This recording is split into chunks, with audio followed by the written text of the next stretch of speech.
नाही, भूतकाळातल्या गोष्टी आणू शकत नाही. भविष्य आपल्या हातात आहे. त्यासाठी आज तू काय करतोस, त्याच गोष्टी घेऊन बसशील, त्याच गोष्टी सतत सतत आठवशील.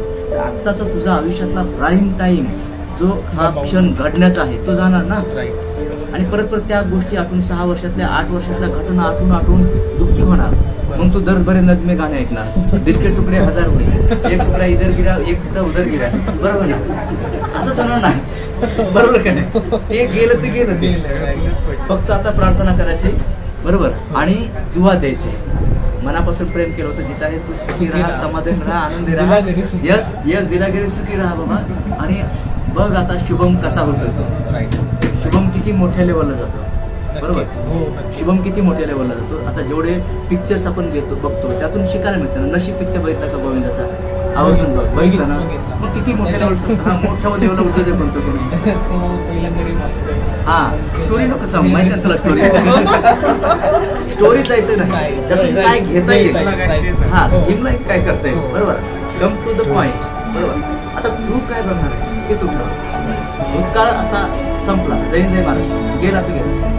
आता वर्तमान काळामध्ये एवढं चांगलं वर्तन करूया. आणि वर्तमान या शब्दामध्ये मान आहे शेवटी, मान. पण मान त्यालाच मिळणार जो वर्तमान मधील मा काढला की काय राहणार खाली वर्तन. म्हणजे वर्तनात परिवर्तन करावं लागतं. वर्तनात परिवर्तन कर मोठ्या लेवलला, आणि शुभ मोठ्या लेवलला झालं. प्रेम म्हणजे देणे.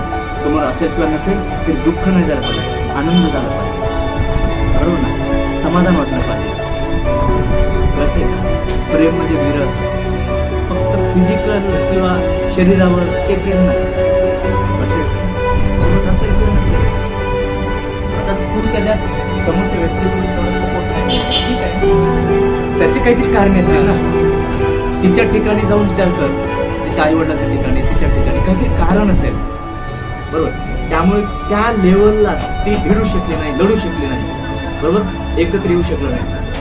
आता जे झालं ते झालं. कारण आणि परिणाम निसर्गाचे नियम आहेत. किंवा आपण सांगले अगोदर त्याने सुद्धा खाली उडी मारली, आपण सांगितलं खाली पडलो तर लागणारच. त्याला निसर्गाचे नियम म्हणतात, ग्रॅव्हिटी रूल. म्हणून ग्रॅव्हिटीचा रूल. तसा कारण आणि परिणाम, जे परिणाम घडलेत ना आपल्या आजूबाजूला, त्याला आपणच कारणीभूत असतो. आपणच.